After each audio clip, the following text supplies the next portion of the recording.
नमस्कार साथियों, मैं डॉक्टर अमित रंजन एक बार फिर से आप सबका अपने यूट्यूब चैनल बीपीएससी जोन पर स्वागत करता हूं। आज हम लोग जिस विषय पर चर्चा करने वाले हैं वह है पृथ्वीराज रासो की प्रामाणिकता। ये आदिकाल में रचित महाकाव्य है जिसके रचनाकार जो थे चंदवरदायी थे। इसको आचार्य रामचंद्र शुक्ल ने हिंदी का पहला महाकाव्य माना है, लेकिन इसकी प्रामाणिकता और अप्रामाणिकता को लेकर विद्वानों के बीच गंभीर मतभेद हैं। तो हम इसी में उनके तर्कों को देखेंगे, उसकी पड़ताल करेंगे और अंत में देखेंगे कि यह ग्रंथ प्रमाणिक या अप्रामाणिक मानी जानी चाहिए। इस टॉपिक की शुरुआत करने से पहले हम लोग पृथ्वीराज रासो के विषय में थोड़ी बहुत जानकारी ले लेते हैं। पृथ्वीराज रासो जो है एक तरह से पृथ्वीराज का जीवन चरित्र है। इसमें उस दौर के सामंती जीवन के विषय में हमें पता चलता है कि उस दौर का सामंती जीवन कैसा था, सामंती संस्कृति का सुंदर चित्रण मिलता है। इसमें पृथ्वीराज की विवाहों का, युद्धों का, उसकी विजयों का हमें वर्णन मिलता है। चंदवरदायी द्वारा ये लिखित है।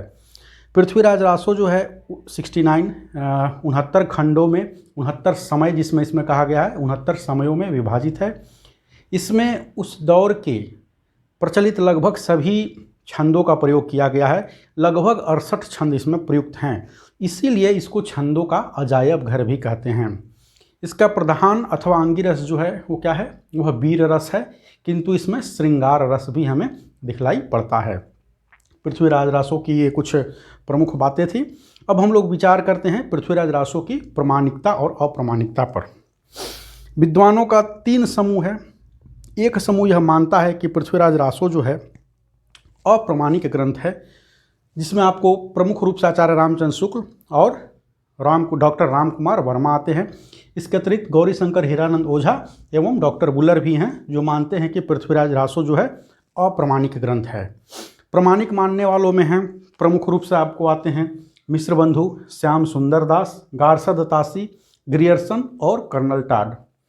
गारसा दत्तासी ये वही विद्वान हैं जिन्होंने हिंदी साहित्य का इतिहास जो है पहला इतिहास लिखा था फ्रेंच में, इस्तवार दला लित्यतुर एंदो हिंदुस्तानी।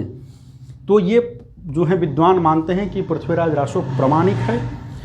और ये विद्वान मानते हैं, जिसमें आचार्य रामचंद्र शुक्ल एवं राम कुमार वर्मा, गौरीशंकर हीरानंद ओझा भी प्रमुख हैं, जो मानते हैं यह अप्रामाणिक है।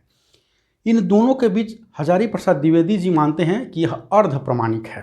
तो यह विवाद का मसला क्यों उठा, हम लोग इसको देखते हैं। तो विवाद का प्रश्न सबसे पहले इसलिए भी आया कि पृथ्वीराज रासो जो है इसकी 1 2 नहीं, कुल मिलाकर 4 प्रतियां उपलब्ध हैं। इसकी 4 अलग अलग प्रतियां उपलब्ध है। एक जो है बृहदाकाय है, यानी इसको हम लोग साइज के आधार पर देखेंगे। एक सबसे बड़ा है बृहदाकाय है, एक मध्यम आकार का है, एक लघुकाय है और एक सबसे छोटा है। तो प्रश्न पहला यही उठता है कि इन चारों में से जो है पृथ्वीराज रासो की ओरिजिनल प्रति, मूल प्रति कौन है। पहला सवाल यही उठता है। दूसरा प्रश्न जो है इसकी प्रामाणिकता को लेकर जो महत्वपूर्ण सवाल उठाए जाते हैं वह है इसमें वर्णित जो हैं घटनाएं हैं, इसमें जिस भाषा का प्रयोग, घटनाओं का और ईस्वी सन और भाषा को लेकर सवाल उठाए गए हैं और इसके आधार पर इसे अप्रामाणिक घोषित किया गया है। तो एक एक करके हम उन तथ्यों को देखते हैं। सबसे पहला जो तर्क दिया जाता है अप्रामाणिकता के लिए वो यह दिया जाता है कि इसमें जो है पृथ्वीराज को क्या बताया गया है कि वो अग्निकुंड, माउंट आबू के अग्निकुंड से उत्पन्न क्षत्रिय हैं। पृथ्वीराज रासो को बतलाया गया है उसको अग्निवंशीय बतलाया गया है, जबकि हम सभी जानते हैं कि पृथ्वीराज का जो वंश था वो क्या था, अग्निवंशीय नहीं था, वो क्या था, सूर्यवंशी था। तो पहला तथ्य जो है इसमें गलत है। हम लोग इसको अप्रामाणिक विद्वानों ने क्यों खारिज किया, तथ्य गलत थे, ईस्वी सन गलत थे और इसकी भाषा के आधार पर। तो पहला हम लोग तथ्य देख रहे हैं।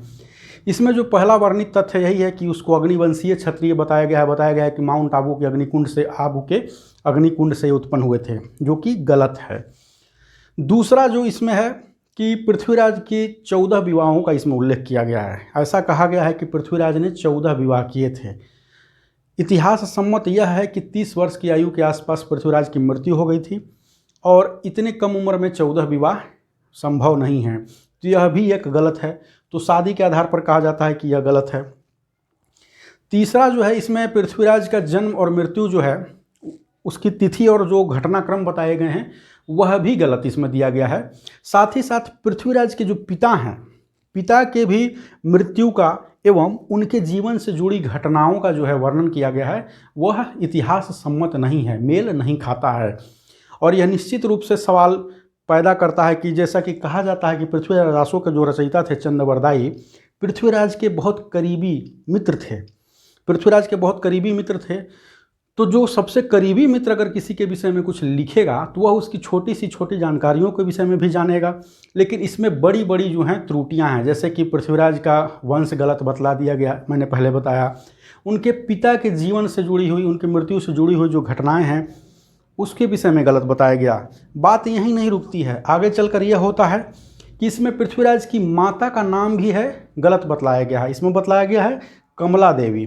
पृथ्वीराज रासो में पृथ्वीराज की माता का नाम कमला देवी जिक्र में आता है, जबकि इतिहास सम्मत यह है कि उनकी माता का नाम जो है वो क्या है, कर्पूरी देवी है। इसके अलावा जो है पृथ्वीराज रासो में पृथ्वीराज का जो वंश था उसमें 44 राजाओं की सूची प्रदान की गई है। कहा गया है कि इसके पहले 44 राजा हुए थे, जबकि इतिहास सम्मत यह है कि पृथ्वीराज जिस वंश से आता था, पृथ्वीराज चौहान अथवा पृथ्वीराज तृतीय, कुल गिन चुनकर 7 राजाओं से ज़्यादा इतिहास में वो नहीं मिलते हैं। तो इस आधार पर भी इसको खारिज किया गया है। इसका और एक और है कि पृथ्वीराज की एक बहन थी पृथा। पृथा का विवाह इस महाकाव्य में समर सिंह नामक व्यक्ति से, समर सिंह नामक राजा से, सामंत से बतलाया गया है। बतलाया गया है कि पृथा जो है पृथ्वीराज की बहन, उसका विवाह समर सिंह से हुआ था। इतिहास में यह समर सिंह जो राजा है वह उसका जो कालखंड है वो पृथ्वीराज से 100 साल बाद का है। यानी कि पृथ्वीराज जब हुए थे 1191 में उनका देहांत हो गया था, तो उसके 100 साल बाद ये समर सिंह नाम का राजा हुआ। तो यह भी संभव नहीं है कि पृथ्वीराज की बहन का विवाह किसी ऐसे व्यक्ति से हो जो 100 साल बाद पैदा हुआ हो। इस आधार पर भी यह कहा जाता है कि यह जो है अप्रमाणिक है। एक और जो एक महत्वपूर्ण कहानी इसमें मिलती है, वह कहानी यह है कि गोरी की मृत्यु का, मोहम्मद गोरी की मृत्यु का। ऐसा इसमें वर्णित है कि पृथ्वीराज जो है 1192 में पराजित हो गए थे द्वितीय युद्ध में। गोरी ने उसे बंदी बना लिया था और उसके दोनों आंखों को फोड़ दिया था, इसमें ऐसा वर्णन मिलता है। तो इसके साथ ही साथ बंदी हुए थे चंद्रवरदायी, पृथ्वीराज के साथ ही साथ चंद्रवरदायी वर्णित हुए थे। तो गोरी जो है तख्त पर बैठा हुआ था और ये शब्द वेदी बाण चलाना जानता था पृथ्वीराज। तो चंद्रवरदायी ने उसको बताया कि कितने दूर पर बैठा हुआ है। फेमस कोटेशन इसी में आता है, 4 बास 24 गज अंगुल अष्टप्रधान, ता ऊपर सुल्तान है मत चूको चौहान। यानी 4 बास 24 गज और 8 अंगुली की ऊंचाई पर जो है और दूरी पर सुल्तान बैठा है, तो मत चूको। और इसमें ऐसा वर्णन मिलता है कि पृथ्वीराज ने शब्द वेदी बाण चलाकर जो है मोहम्मद गोरी को मार दिया। यह भी इतिहास सम्मत नहीं है, क्योंकि हम सभी जानते हैं कि मोहम्मद गोरी की मृत्यु 1192 से कहीं ज़्यादा बाद में 1206 ईस्वी में हुई थी। गोखर जो हैं उन्होंने इसकी हत्या की थी, इसे घायल कर दिया था और ये बाद में चल के मर गया था, 1206 में होती है। तो यह घटना भी इतिहास सम्मत नहीं मिलती है। इसके साथ ही साथ उसी दौर में लिखे गए जयानक के द्वारा लिखा गया था पृथ्वीराज विजय। पृथ्वीराज विजय में जो कई ऐसी घटनाएं हैं जो पृथ्वीराज रासो से मेल नहीं खाती हैं, दोनों घटनाएं अलग अलग हैं। इस पर भी विद्वान सवाल उठाते हैं, उठना ही चाहिए। घटना निश्चित रूप से कोई भी एक होगी, विचार उससे जुड़े अलग अलग जरूर हो सकते हैं। घटना एक ही होगी, विचार उससे जुड़े अलग हो सकते हैं, लेकिन इसमें न सिर्फ विचार अलग हैं। जयानक जो लिखता है अपने पृथ्वीराज विजय में एक ही घटना का वर्णन, और दूसरी जो उसमें पृथ्वीराज रासो में है उसी घटना का वर्णन दूसरे ढंग से किया गया है। यानी घटना जो है घटना ही पूरी की पूरी बदल दी गई है। इस आधार पर भी कहा जाता है कि यह जो ग्रंथ है वो प्रमाणिक नहीं है। ये सारे के सारे तर्क जो हैं गौरी शंकर हीरानंद ओझा के द्वारा दिए गए हैं। इस आधार पर इसको कहा गया है कि ये अप्रमाणिक है। इतना ही नहीं, जयानक जो है अपने समय के सभी महत्वपूर्ण कवियों का उल्लेख अपनी रचना में करता है, लेकिन वह किसी भी चंद नाम के कवि का उल्लेख नहीं करता है। कहीं भी वह नहीं बतलाता है कि चंद या चंद्रवरदायी नाम का कवि हुआ। इस आधार पर भी विद्वान कहते हैं कि चंद्र जो है कभी बाद में हुए होंगे, उन्होंने ये लिखा है, तो इसको अप्रमाणिक घोषित किया जाता है। तो यह तो और परमाल रासो है, इसमें क्या दिखलाया गया है? परमाल रासो में उस लिखा हुआ था कि इसने जो है पृथ्वीराज ने, परमाल रासो में ऐसा लिखा है कि पृथ्वीराज ने परमाल को हराया, पराजित किया, उसे निर्दयतापूर्वक मार डाला। जबकि पृथ्वीराज रासो में यह दिखलाया गया है कि पृथ्वीराज ने उसे हराया और अपने विशाल हृदय का परिचय देते हुए उसे माफ़ कर दिया। जैसा मैंने कुछ देर पहले कहा था, विचार अलग अलग किसी एक घटना को लेकर विचार अलग अलग हो सकते हैं, घटना तो एक ही होगी, दो कैसे हो सकते हैं, या तो मारा होगा या माफ़ किया होगा, दोनों तो हो नहीं सकता है। तो यहाँ भी कॉन्ट्राडिक्शन होने की स्थिति में इसे कहा गया कि भाई ये अप्रमाणिक है। यह तो ही घटना ईस्वी सन इत्यादि के आधार पर खारिज किया गया। राम कुमार वर्मा और आचार्य रामचंद्र शुक्ल जो है इसकी भाषा पर सवाल उठाते हैं, भाषा के आधार पर इसको खारिज करते हैं। इसमें अरबी फारसी के शब्दों का बहुत ज़्यादा प्रयोग है। इसके अलावा जो है इसमें शब्द, कारक चिन्ह और उन क्रिया रूपों का वर्णन है, शब्द, कारक चिन्ह और उन क्रिया रूपों का वर्णन है जो 11वीं 12वीं शताब्दी में प्रयुक्त नहीं होते थे, बल्कि उनका प्रयोग कब होता था, 16वीं शताब्दी में किया जाता था, यानी वो 16वीं शताब्दी में अस्तित्व में आए। हम जानते हैं कि भाषा के आधार पर, किसी भी ग्रंथ की भाषा के आधार पर भी हम लोग यह तय करते हैं कि वह रचना जो है किस सन की रही होगी, किस कालखंड उसका क्या रहा होगा, उसका ओरिजिनल या मूल टेक्स्ट क्या है और उसका प्रक्षिप्त अंश क्या है। हम लोग भाषा के आधार पर भी यह तय करते हैं। शब्द जो हैं, शब्द कई ऐसे हैं जिनका बाद में ओरिजिन हुआ, कुछ शब्द ऐसे हैं जो एक निश्चित कालखंड में उनका उसी शब्द का प्रयोग निगेटिव सेंस में होता था, बाद में पॉजिटिव सेंस में होने लगा। जैसे साहस, साहस का प्रयोग जो है जैसे कि पहले निगेटिव सेंस में होता था, निषेध के अर्थ में होता था, बाद में हम देखते हैं आज के समय में भी साहस का प्रयोग हम लोग क्या है कि पॉजिटिव सेंस में देखते हैं। जयशंकर प्रसाद के नाटकों में जब आप देखेंगे चंद्रगुप्त इत्यादि में, तो उसमें साहस का प्रयोग कई जगह आपको निगेटिव सेंस में आएगा। तो कहने का मतलब यह है कि भाषा के आधार पर उसमें जो प्रयुक्त भाषा थी, तो शब्द जो थे, जिन शब्दों का प्रयोग किया गया था और जिस सेंस में किया गया था, कारक चिन्हों का और क्रिया रूपों का जो प्रयोग किया गया था, उस आधार पर भी जो है राम कुमार वर्मा जो है इसको खारिज करते हैं, बोलते हैं नहीं नहीं ये बाद की रचना है, ये अप्रमाणिक ग्रंथ है, जो मिला है हमें वो प्रमाणिक नहीं है। तो ये थे पृथ्वीराज रासो की प्रमाणिकता पर संदेह करने वाले विद्वानों के विचार। इन्होंने इस आधार पर इसे खारिज किया। अब हम लोग देखते हैं कि इसे प्रमाणिक मानने वाले जो रचनाकार हैं, विद्वान हैं, वो क्या तर्क देते हैं। तो हम देखते हैं कि ईस्वी सबसे महत्वपूर्ण समस्या आती है ईस्वी सन को ही लेकर, यानी कि घटनाएं जो हैं 100 साल, 100 साल, 90 साल आगे पीछे है। तो जब विद्वान इसका अध्ययन करते हैं तो क्या पाते हैं कि इतिहास सम्मत ईस्वी सन और इस ग्रंथ में वर्णित ईस्वी सन के बीच में जो है 90-91 साल, सभी घटनाओं में 90-91 साल का ही अंतर आता है। तो इसके लिए कहा गया, जिन्होंने प्रमाणिक माना उन्होंने कहा सॉरी माफ कीजिएगा, एक अनंत विक्रम शाक संवत, अनंत विक्रम शाक, इस संवत का कहा विद्वानों ने कि इस ग्रंथ में अनंत विक्रम शाक संवत का प्रयोग किया गया है, न कि वर्तमान समय का जो संवत चल रहा है ये विक्रम संवत का प्रयोग किया गया है। और अनंत विक्रम संवत, अनंत विक्रम शाक संवत और ये जो ऐतिहासिक संवत है उसके बीच 90-91 साल का फासला है, यह विद्वानों ने तर्क दिया। और सच में जब इस घटना को हम लोग मिलाकर देखते हैं तो पाते हैं कि इसमें पृथ्वीराज रासो में जो वर्णित घटनाएं हैं और इतिहास सम्मत घटनाएं हैं उनके बीच 90-91 वर्षों का ही अंतर आता है। तो इस आधार पर कहा गया कि ये प्रमाणिक है।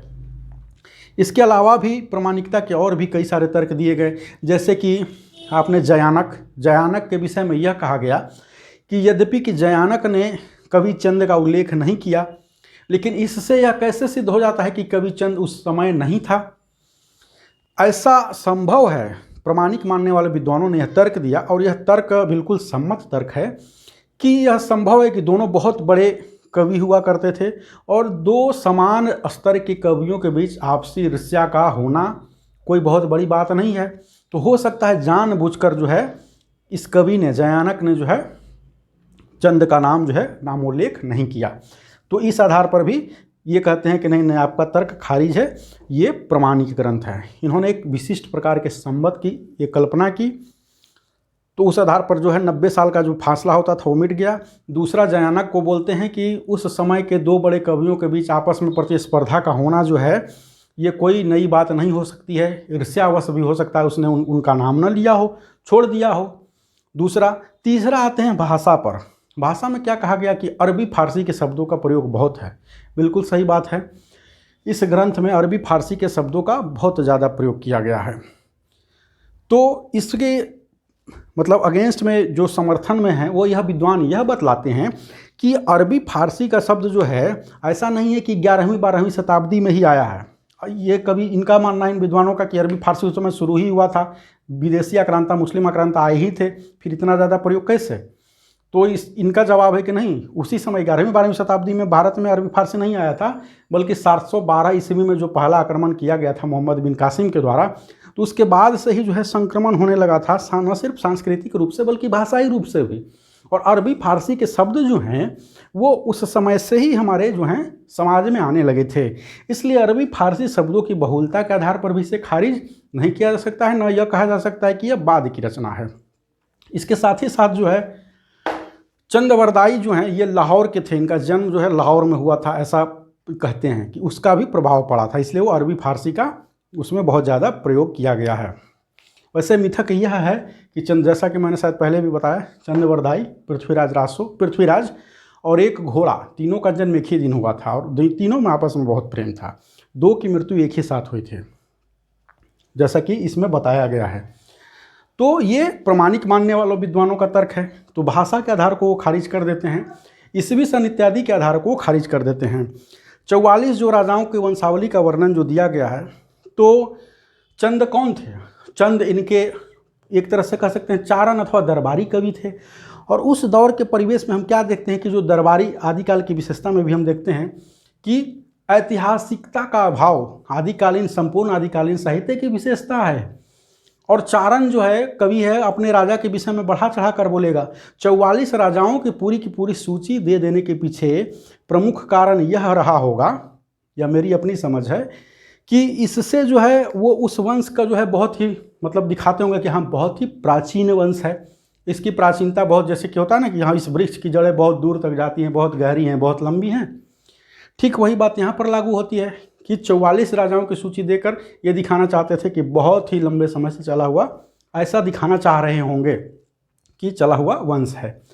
यह विवाह का तर्क है, यह बिल्कुल भी गले नहीं उतरता है। विवाह के विषय में कहा गया कि 30 वर्ष की उम्र तक 14 विवाह, यह इसलिए भी नहीं उतरता है कि हम इतिहास में देखते हैं कि राजा मान सिंह ने के हरम में 1500 रानियाँ थीं। आश्चर्यजनक रूप से अकबर के हरम में, ऐसा मैंने किताब में पढ़ा था, कि 5000 रानियाँ हुआ करती थीं। तो ऐसे में 30 वर्ष की उम्र में 14 विवाह कोई बहुत बड़ी बात नहीं है। सामंती परिवेश था उस समय, और क्या कहा जाता था, जाही की बिटिया सुंदर देखी ताही पधाए धरी तलवार। तो उस समय के सामंत एक से अधिक विवाह करते थे, तो 14 विवाह के आधार पर भी से गैर ऐतिहासिक या अप्रमाणिक नहीं घोषित किया जा सकता है। तो ये प्रमाणिक मानने वालों का तर्क था। इसमें अंतिम 2 तर्क मेरे अपने थे, मेरी अपनी समझ थे। अब तीसरा एक वर्ग आता है, इसमें है हजारी प्रसाद द्विवेदी आते हैं। इसमें आचार्य हजारी प्रसाद द्विवेदी आते हैं। ये क्या कहते हैं कि न तुम्हारा, ठीक है, मेरा बीच का, न तो ये पूरी तरह से इसको प्रमाणिक कहा जा सकता है, न ही पूरी तरह से अप्रमाणिक कहा जा सकता है। ये इसको बोलते हैं कि अर्ध प्रमाणिक है। और अर्ध प्रमाणिक है तो प्रमाणिक क्या है, तो वो बोलते हैं कि इसमें जो सूखी संवाद, हम सभी जानते हैं कई सारी काव्य रूढ़ियाँ होती हैं, कथानक रूढ़ियाँ होती हैं, तो उसी में जो है काव्य रूढ़ी में सूखी संवाद के अंतर्गत जो भी कथानक आता है वो वाला अंश जो है वो प्रमाणिक है, और बाकी जो है वो प्रक्षिप्त अंश है। यह और बाकी क्या है, प्रक्षिप्त अंश है। इस आधार पर वो कहते हैं कि बाकी वालों को बाद में जोड़ा गया, तो सूखी संवाद वाला जो अंश है वो प्रमाणिक है, बाकी अप्रमाणिक है। तो इस प्रकार से इन्होंने कहा अर्ध प्रमाणिक। तो इस प्रकार से हमने देखा पृथ्वीराज रासो की प्रमाणिकता। इसमें विद्वान जो हैं, विद्वानों का एक वर्ग है जो मानता है अप्रमाणिक है, और उसको अप्रमाणिक मानने का उनका अपना तर्क है। दूसरा जो है, और इसमें सबसे मज़ेदार बात यह है कि जो आचार्य रामचंद्र शुक्ल जो हैं, हिंदी साहित्य के प्रथम महाकाव्य की संज्ञा पृथ्वीराज रासो को जिसको देते हैं और प्रथम महाकवि चंद को मानते हैं, वो खुद बाद में बोलते हैं कि नहीं ये फर्जी ग्रंथ है, अप्रमाणिक है, हमारे पास जो उपलब्ध है वो अप्रमाणिक है। तो खैर, तो यह थी पृथ्वीराज रासो की प्रमाणिकता पर हमारे विचार थे। इसमें एक विद्वानों का वर्ग है जो मानता है अप्रमाणिक है, विद्वानों का एक वर्ग है जो मानता है प्रमाणिक है। विद्वान एक हैं हजारी प्रसाद द्विवेदी, ये मानते हैं कि यह अर्ध प्रमाणिक है। तो इसी के साथ जो है वीडियो समाप्त होता है। बाकी आप निष्कर्ष में आप विद्वानों को दोनों लिखकर आपकी जो इच्छा उसे आप लिख सकते हैं। जय हिंद, जय भारत, धन्यवाद।